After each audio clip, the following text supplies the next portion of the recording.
Like all electronics, it doesn't always work. Historically, farmers have always repaired their own equipment. It may be something that has to be fixed in the software. One of the things we've tried to do is focus on what we can control. Farmers across America are at a breaking point, and the culprit might shock you. John Deere, once a beacon of agricultural freedom, is now under fire for policies that many farmers say are crippling their livelihoods. What happened to the company that once revolutionized farming? Can John Deere recover from the mounting backlash? Or has it lost the trust of the very people it was built to serve? And what does this battle mean for the food on your table? Let's dive into the truth behind the controversy.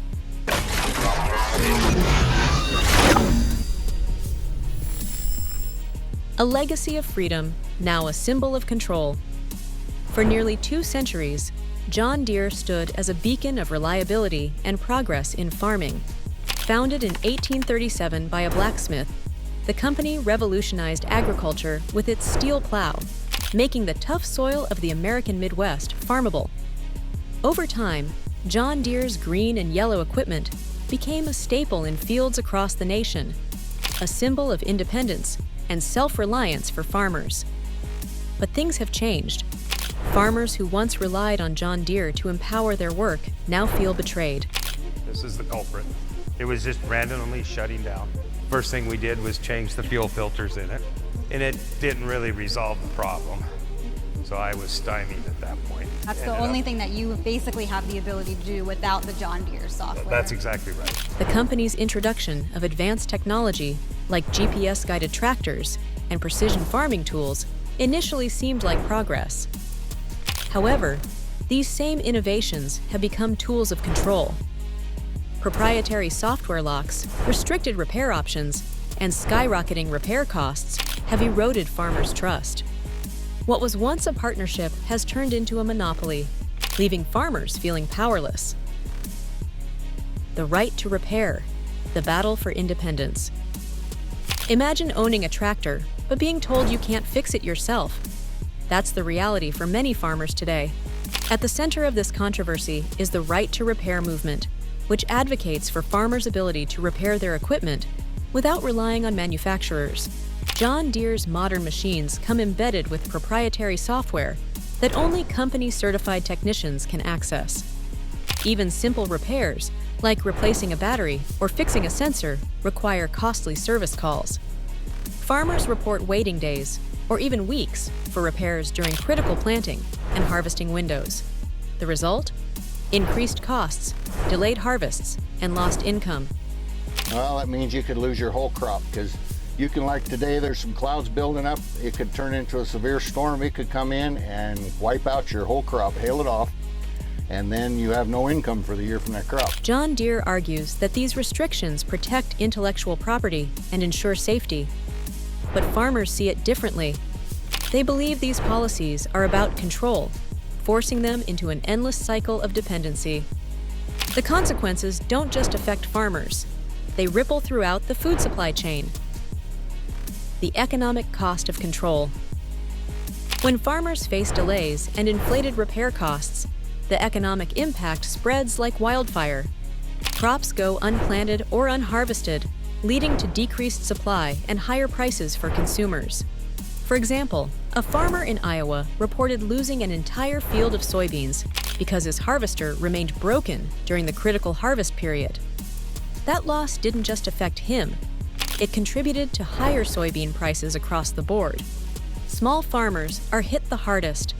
Many can't afford the rising costs of repairs or new equipment, pushing them to the brink of financial collapse. Rural communities, which rely heavily on agriculture, feel the strain as local businesses suffer and economic stability weakens. John Deere's reputation has taken a major hit. Farmers who once swore by the brand are now exploring alternatives, turning to competitors with more farmer-friendly repair policies. Farmers fight back. What began as frustration has grown into a full-blown movement. The right to repair debate is no longer confined to farmers' fields. It's now a national issue. Advocacy groups, legislators, and even consumers have joined forces to demand change. In 2022, Colorado became the first state to pass an agricultural right-to-repair law. As Colorado Governor Jared Polis signed America's first Farmers' Right to Repair law. This groundbreaking legislation requires manufacturers like John Deere to provide farmers with the tools, parts, and software needed to repair their equipment. This victory set a precedent, inspiring similar efforts in other states. While this win was significant, it's only the beginning. John Deere and other manufacturers are fighting back, investing heavily in lobbying efforts to block further legislation. Despite this resistance, the momentum is growing, and farmers are finding new ways to take control. Competitors step in.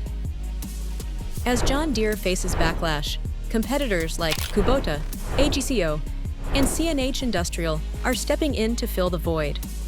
These companies offer more flexible repair options and less restrictive policies, earning the trust of disillusioned farmers.